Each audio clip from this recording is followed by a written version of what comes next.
Welcome back to Federal Flash. I'm Philip Lovell, and I'm joined by Ann Heislop. It's a new year with a new cast of characters in Congress. We'll update you on who's running the show in the House of Representatives and what to watch for in the coming year. Ann, set the stage for us. Thanks, Philip. The new year begins with major changes to the House Education Committee, which Democrats renamed as the Education and Labor Committee from Education and the Workforce.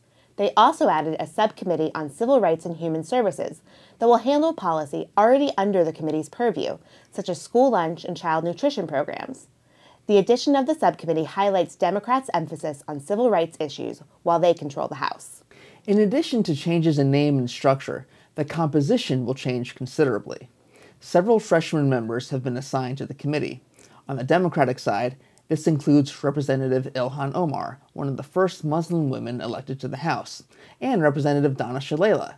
She's new to the committee, but not new to Washington, having served as Secretary of the Department of Health and Human Services under President Bill Clinton.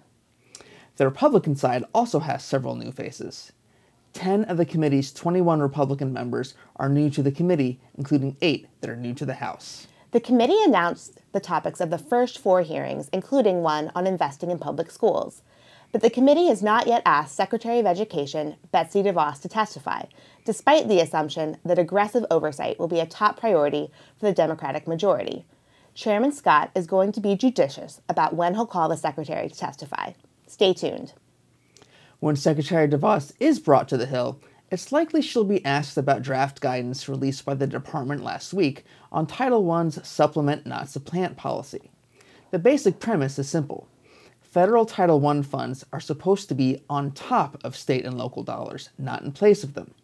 In other words, federal dollars cannot replace money that a school should be receiving from state and local sources. Some groups worry that the department's draft guidance undercuts the law's intention. Notably, the guidance specifies districts must distribute state and local funds to schools in a way that's Title I neutral and doesn't penalize Title I schools. It also clarifies that districts can use a variety of methods to demonstrate compliance.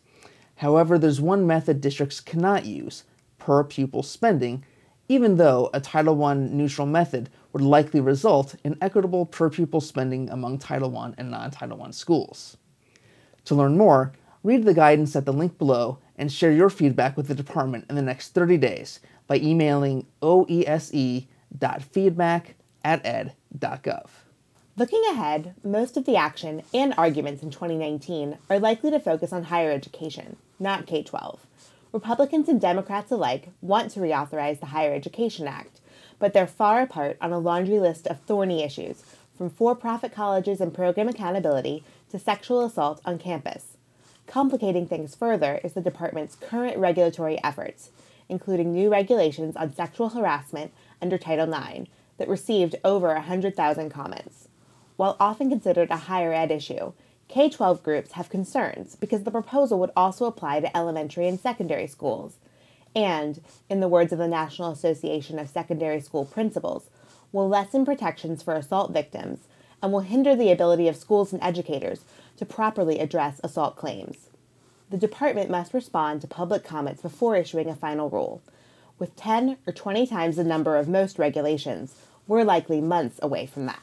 That's it for today. For an email alert when the next Federal Flash is available, email us at alliance@allfored.org. Thanks for watching. Federal Flash is the Alliance for Excellent Education's video series on important developments in education policy in Washington, D.C. in 5 minutes or less.